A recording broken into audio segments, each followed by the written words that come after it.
राजस्थान सरकार खाद्य एवं नागरिक आपूर्ति विभाग दिशा निर्देश। राज्य में RMS 2022-23 के दौरान समर्थन मूल्य पर गेहूं खरीद कोटा संभाग में 15 मार्च से शुरू होगा।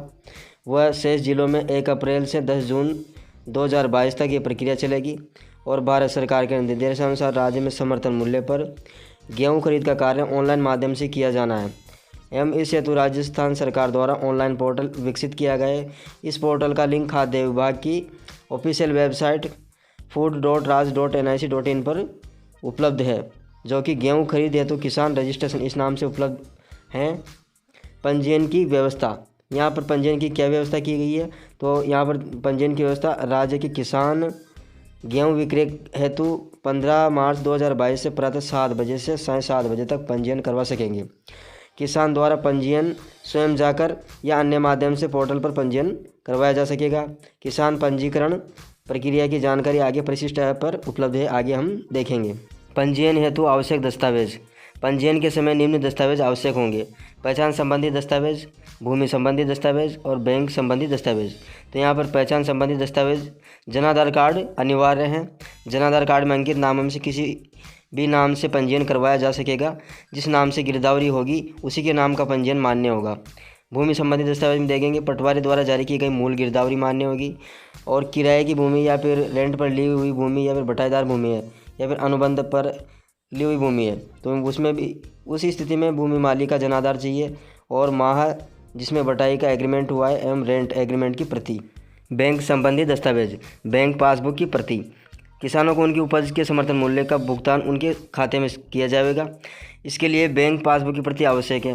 किसान पंजीयन से पूर्व जनाधार कार्ड में अपना खाता नंबर जरूर अवश्य अपडेट करवा लें। खाता संख्या या IFSC कोड में विसंगति के लिए कृषक स्वयं उत्तरदायी होगा। भू अभिलेख व गिरदावरी। खाद्य विभाग द्वारा विकसित सॉफ्टवेयर को राजस्व विभाग या भू प्रबंधन कार्यालय राजस्थान के पास उपलब्ध भूमि अभिलेख गिरदावरी की ऑनलाइन रिकॉर्ड से एकीकृत किया गया है। अतः गिरदावरी में जिसका नाम होगा उसी का पंजीयन मान्य होगा। यदि भूमि या अभिलेख गिरदावरी का ऑनलाइन रिकॉर्ड उपलब्ध नहीं है तो ऐसे प्रकरणों में पोर्टल पर किसान द्वारा भूमि अभिलेख का रिकॉर्ड स्वयं इंदराज कर गिरदावरी की प्रमाणित प्रति PDF फॉर्मेट में, जिसका अधिकतम साइज 150 KB से कम हो, अपलोड करना आवश्यक होगा। क्रय केंद्र। RMS 2022-23 में गेहूं खरीद कार्य हेतु स्थापित क्रय केंद्र व जारी आवश्यक दिशा निर्देश अलग से विभागीय वेबसाइट पर उपलब्ध है। कृषक पोर्टल पर क्रय केंद्र चुनने का विकल्प उपलब्ध कराया गया है। ऑनलाइन पंजीकरण में समस्याओं के निराकरण के संबंध में विभिन्न विक्रय केंद्रों एवं कृषकों को ऑनलाइन पंजीकरण में आने वाली व्यवहारिक समस्याओं के निराकरण के संबंध में जिला कलेक्टर जिला स्तर पर एक टीम का गठन किया जाना सुनिश्चित करेंगे, जिसमें क्रय एजेंसीज के जिला स्तर के प्रतिनिधि भी आवश्यक रूप से सम्मिलित किए जाएंगे।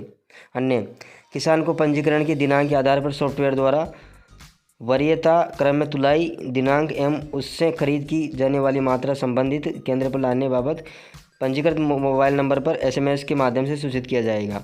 यदि किसान किसी कारणवश निर्धारित दिनांक को क्रय केंद्र पर अपनी फसल का विक्रय नहीं कर पाता है तो वह 10 दिवस की अवधि में अपनी फसल कभी भी तुलवा सकता है। तुलाई के पश्चात रसीद की एक प्रति किसान को दे दी जाएगी। रबी विपणन वर्ष 2022-23 में समर्थन मूल्य पर गेहूँ खरीद हेतु निम्नानुसार दिशा निर्देश जारी किए जाते हैं। भारत सरकार द्वारा RMS 2022-23 हेतु गेहूं का समर्थन मूल्य 2015 रुपये प्रति क्विंटल घोषित किया गया है। राज्य में RMS 2022-23 के दौरान समर्थन मूल्य पर गेहूं खरीद कोटा संभाग में 15 मार्च 2022 से शुरू होगा, वो बाकी जिलों में 1 अप्रैल से 10 जून 2022 तक किया जाएगा। गेहूं खरीद कार्य हेतु राज्य में RMS 2022-23 के दौरान कुल लगभग 400 क्रय केंद्र बनाए गए हैं। क्रय केंद्रों की सूची खाद्य विभाग की वेबसाइट food.raj.nic.in पर उपलब्ध है। राजस्थान सरकार खाद्य एवं नागरिक आपूर्ति विभाग की वेबसाइट पर गेहूं खरीद हेतु किसान का पंजीकरण करने की क्या प्रक्रिया है उसके बारे में आगे हम जानेंगे। किसान पंजीकरण के लिए महत्वपूर्ण जानकारी। किसान पंजीकरण हेतु आवेदन करने के लिए महत्वपूर्ण दस्तावेज।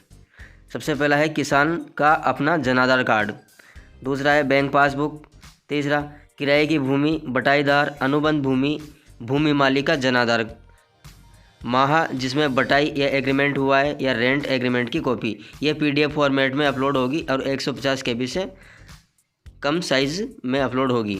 गिरदावरी की कॉपी PDF फॉर्मेट में अपलोड होगी और इसकी भी साइज़ 150 KB से कम रखी गई है। ध्यान रहे, एक जन आधार कार्ड में एक ही किसान का पंजीयन होगा। गेहूं खरीद हेतु किसान पंजीकरण के लिए खाद्य एवं नागरिक आपूर्ति विभाग की वेबसाइट ओपन करेंगे सबसे पहले। उसके बाद में यहाँ पर आपको होम पेज पर किसान पंजीकरण के लिए इस लिंक पर क्लिक करें। यहाँ पर क्लिक करेंगे, यहाँ पर किसान नवीन पंजीकरण पोर्टल ओपन होगा और यहाँ पर किसान अपना जन आधार कार्ड नंबर दर्ज करेंगे और खोजे बटन पर क्लिक करेंगे। जैसे ही खोजे बटन पर क्लिक करेंगे तो यहाँ पर किसान की जानकारी जन आधार से आ जाएगी। किसान की व्यक्तिगत जानकारी, जन आधार कार्ड से किसान के परिवार के सदस्य की सूची प्रदर्शित होगी। जिसके नाम से गिरदावरी है उसके नाम को हम सेलेक्ट करेंगे। खाताधारक का विवरण, यहाँ पर जैसे ही किसान को सेलेक्ट करेंगे तो खाताधारक का विवरण यहाँ पर डिस्प्ले हो जाएगा। यहाँ पर उसकी पूरी जानकारी आ जाएगी। बैंक डिटेल्स यहाँ पर शो होगी। यदि आपको लगता है बैंक डिटेल कोई संशोधन करना है तो सबसे पहले जन आधार कार्ड में संशोधन करें, उसके बाद ही आप रजिस्ट्रेशन करने के लिए आगे बढ़ें। खरीद केंद्र का विकल्प, किसान उस खरीद केंद्र को चुने जहां पर गेहूं की बिक्री करना चाहता है। तो सबसे पहले जिला सेलेक्ट करेंगे, उसके बाद तहसील, फिर किसान खरीद केंद्र का नाम सेलेक्ट करेंगे। किसान की भूमि का विवरण, और यहाँ पर हम किसान की भूमि का विवरण दर्ज करेंगे। यदि किसान की स्वयं की भूमि है तो किसान की अपनी भूमि है तो सेल्फ कल्टिवेटेड का चयन करें। यदि किराए की भूमि या बटाईदार भूमि या अनुबंध भूमि है तो उसमें भूमि मालिक का जनाधार, जिस माह में बटाई एग्रीमेंट हुआ है, एग्रीमेंट की कॉपी PDF फॉर्मेट में अपलोड होगी जिसकी साइज़ 150 KB तक होनी चाहिए। भूमि का विकल्प, यहाँ पर आप चूज़ फाइल पर क्लिक करके एग्रीमेंट अपलोड कर लेंगे या फिर अनुबंध, यदि अगर बटाईदार भूमि है तो वो उसकी कॉपी आप यहाँ से अपलोड कर लेंगे। उसके बाद में सेव एग्रीमेंट पर क्लिक करेंगे। किसान के खाते की भूमि का विवरण, किसान की भूमि जिस ज़िले में आती है उस ज़िले को सेलेक्ट करेंगे, फिर तहसील सेलेक्ट करेंगे और उसके बाद में गांव का चयन करेंगे। खाता संख्या का चयन करने के बाद कुछ समय तक वेट करेंगे।